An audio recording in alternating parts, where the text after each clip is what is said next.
تخيل تبقى كائن اطول من كل الكائنات حواليك ماشي وشايفهم من فوق.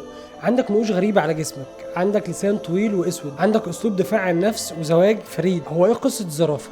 تعالى نبدأ من أول ما الزرافة بتخرج للدنيا، وده بيحصل بطريقة غريبة شوية. الزرافة الأم بتولد وهي واقفة، وأول حاجة هنا بتحصل لصغير الزراف إن هو بيقع من على ارتفاع 1.5 متر تقريبا. ده اللي هو بسم الله الرحمن الرحيم بوم أهلا بيك في الدنيا. بس ما تقلقش، ده بيساعده إنه يفصل الحبل السري بشكل طبيعي، وانه يقدر انه ياخد اول نفس بسرعه. اول ما بينزل عجل الزراف، عجل قصدك نونو الزراف الصغير، لا هو بيتسمى عجل، وبنسمي كده اي صغير للكائنات الكبيره زي البقره والفيل والحوت والزرافه. وبعدين اللي انت بتقول عليه نونو الزرافه ده اول ما بيتولد بيبقى وزنه من 50 ل 60 وممكن يوصل ل 70 كيلو.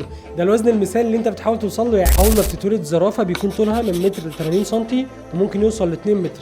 ده اللي هو لسه جاي الدنيا كده اطول منك وتبص لك من فوق. اتكلم بأدب يا ولد يا انسان. الزرافه كمان بتتولد وعينيها مفتوحه من اول لحظه، وبيكون عندها وعي كافي ان هي تميز امها والمحيط من حواليها. الزرافه بتحاول تمشي على قوائمها الاربعه بعد نص ساعه من الولاده، وبتقدر فعلا ان هي تمشي عليهم بعد اول ساعه من الولاده، وتبدا ان هي ترضع من امها. وخليني اقول لك ان لبن الزراف بيبقى غني بالكالسيوم والبروتين، وده اللي بيحتاجه الصغير في الوقت ده. بعد 4 اشهر من الرضاعه بيبدا يحاول ياكل ورق شجر، لكنه بيستمر في الرضاعه لمده 6 اشهر وممكن 9 اشهر. بعد كده بالتدريج بيخش على اكل الزراف الكبار، ياكل ورق شجر، يحاول ياكل ثمار. بعد شهور من الرضاعه والجري ورفرفه الودين بيبدا يكبر الزراف. بس امتى بالظبط نقدر نقول ان الزراف وصل لسن البلوغ؟ الزرافه الانثى بتوصل لسن البلوغ من 3 ل 4 سنين، وبيبدا جسمها يتهيأ للحمل. الهرمونات بتاعتها بتتغير وبيبدا يظهر سلوكيات انثويه عليها، زي ان هي بتنعزل مؤقتا او بتبقى اهدى لما بيكون في ذكور موجودين. انثى متربيه. الذكر بياخد وقت اطول شويه، ممكن يوصل لمرحله البلوغ من 4 ل 5 سنين، لكنه ما بيبقاش ذكر مسيطر فعليا الا بعد سن 7 سنين، لانه لازم يكون قوي كفايه عشان يهزم باقي الذكور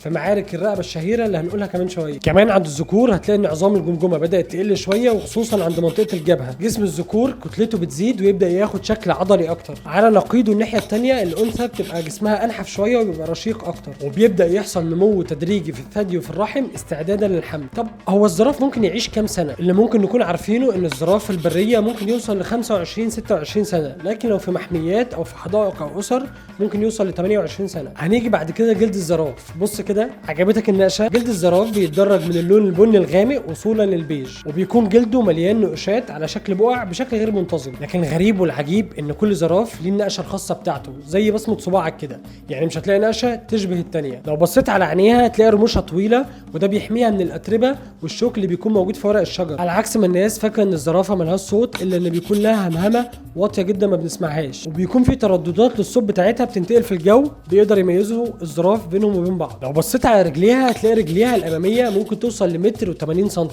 رجليها اللي ورا بتبقى اصغر شويه عشان تبقى متر ونص، وده بيخليها تمشي ماشيه فيها تمايل متناسق شويه. طولها اجمالا هتشوف الاناث ممكن توصل ل 4 متر 4 متر ونص. الذكور بتكون اطول شويه عشان توصل ل 5 متر و5 متر ونص، وفي حالات نادره اتسجل فيها طول زراف ب 6 متر. رقبه الزرافه لوحدها ممكن تبقى متر و80 سم وتوصل ل 2 متر. بس الغريب هنا ان رقبه الزرافه فيها نفس عدد الفقرات اللي موجوده في فقرات الرقبه بتاعتنا، هم السبع فقرات اللي عندك، السبع فقرات اللي عندها. بس في الوقت اللي بيكون فيه عندك حجم الفقره 2 سم 2 سم ونص 3 سم، بيبقى عندها 25 سم. هم نفس السبع فقرات بس مش نفس السبع فقرات. انا بحاول اقول لك ان حجم الفقره عندها ممكن يبقى بحجم ازازه ميه صغيره تقريبا، ده اللي هيديك الارتفاع اللي هو 170 180 سم. مع الطول ده بيتوجد تساؤل، ازاي الدم ممكن يوصل في الارتفاع العالي ده لمخ الزرافه؟ وهنا خليني اعرفك على قلب الزرافه اللي بيكون 11 كيلو تقريبا، يعني في وزن طفل صغير. قلب الزرافه عنده ضعف ضغط الدم بتاع الانسان عشان يقدر يوصل الدم من القلب لحد المخ فوق. كمان في صمامات خاصه بتمنع ان الدم يندفع بسرعه لما الزرافه توطي برقبتها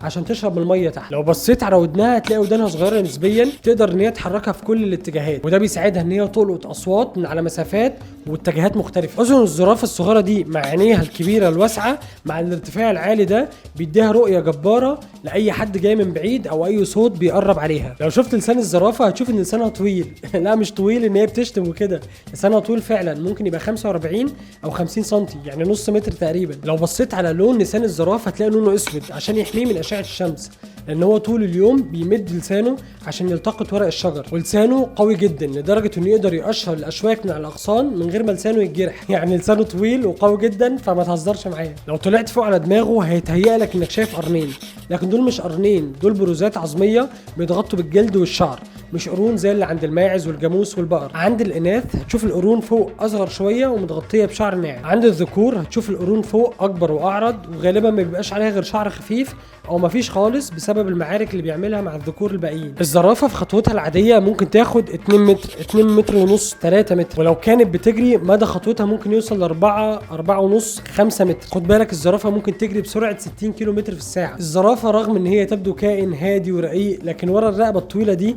في نظام اجتماعي وزواج معقد شويه. يعني لما زراف ذكر بيشوف انثى وبيبقى عايز يعرف هي مناسبه للزواج او لا، ما بيروحش يسال عليها، انا هعرف بنفسي. بيبدا ان هو يشم البول بتاعها، ومن خلال البول ده بيعرف اذا كانت في فتره تبويض وجاهزه للحمل ولا لا.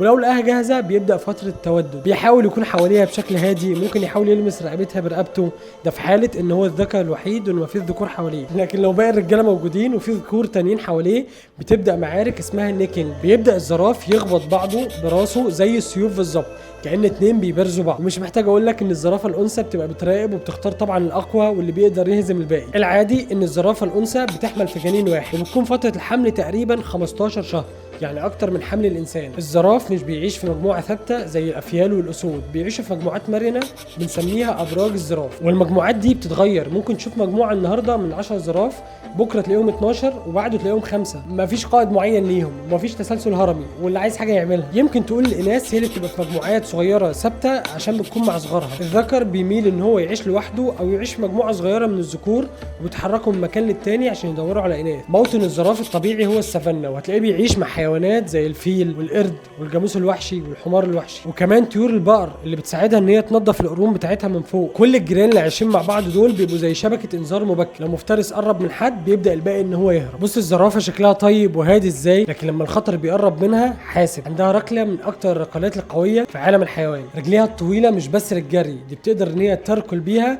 بسرعه وقوه تخوف. ضربه الواحده من رجل الزرافه ممكن تكسر فك اسد، او ممكن تهشم عظم الجمجمه بتاع ضبع. والاسود غالبا بتخاف تستهدف الزرافات الكبيره، وغالبا بيستهدفوا الزرافات الصغيره. والمذهل ان هي مش مضطره تقرب للمفترس، طول رجليها بيديها مدى بعيد ان هي تقدر تضرب المفترس اللي جاي عليها وهي واقفه مكانها. كمان طول وارتفاع الزرافه بيديها رؤيه مستمره للغابه من فوق، بيخليها تشوف اي خطر جاي عليها من بعيد. يعني هي موجوده في الجنبين، وده بيديها رؤيه بزاويه 360 درجه. يعني تقدر تقول ان هي شايفه اللي جاي من فوق، شايفه اللي جاي من الجنب، ويمكن شايفه لو حد جاي من وراها. الزرافه كمان عندها هدوء، مش بتتسرع في رده الفعل. يعني لو في مفترس جاي عليها ممكن تقرر ان هي تهرب بذكاء بدل ما تواجهه، بس لو اضطرت ان هي تواجه فهتواجه، خصوصا لما تكون بتحمي صغارها. كمان ما تنساش ان قلت لك ان الزرافه ممكن تجري بسرعه 60 كيلو متر في الساعه، وده بيخليها تسبق المفترس اللي جاي عليها. عارف لما كان بيقول له لو طلع عليك تمساح اجري زجزاج، ما تجريش على طول مش هيجيبك؟ هي الزرافه كمان بتعمل كده، ممكن تاخد انحناءات وهي بتجري، او ممكن توصل عند نقطه معينه وتغير اتجاه جريها، او ممكن تاخد يوتيرن وترجع تاني، وده بيربك المفترس من وراها. الزرافه بتنام قليل جدا، اقل من ساعتين في اليوم، وحتى الساعتين ما بتاخدهمش متواصل، بتنامهم دقائق متفرقه، وحتى لما بتنام وهي واقفه. وفي بعض الحالات النادره بس ممكن تشوف زرافه قاعده على الارض وحاطه رقبتها على ظهرها ونايمه. يعتبر اول لقاء مسجل ما بين الزرافه وما بين الانسان كان عند القدماء المصريين الفراعنه. المصريين القدماء كانوا اول ناس سجلوا الزراف في النقوش بتاعتهم في عصر الدوله الحديثه. في نقوش على جدران المقابر بتورينا ان الزرافه كانت من الكائنات النادره والعجيبه بالنسبه لهم، اللي كانت بتيجي كهدايا من جنوب افريقيا ومن الصحراء، واللي كانت بتيجي على شكل هدايا من جنوب افريقيا. كانوا بيشوفوها رمز للندره والغرابه، وحطوها جنب كائنات تانية زي الاسود والفيله.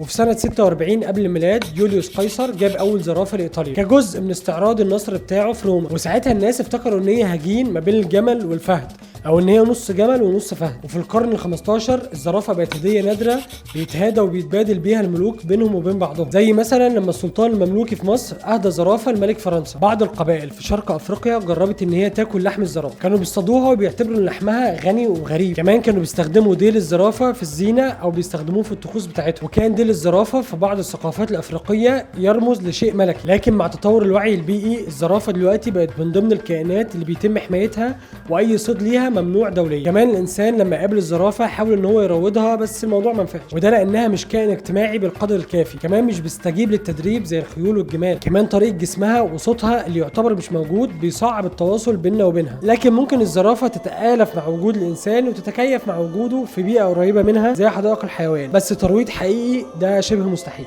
الزرافة واحدة من أجمل وأعجب الكائنات الموجودة على الأرض. كائن بيجمع ما بين شكله الحلو وشكله الوديع وما بين قوته وقدرة دفاعه على نفسه. كائن ممكن نقدر نقول إن هو من عصر الديناصورات. فالمرة الجاية لما تشوف زرافة افتكر إن هي مش بس أطول كائن بيمشي على الأرض دلوقتي، دي كمان آية من آيات كتير خلقها ربنا حوالينا وجملها.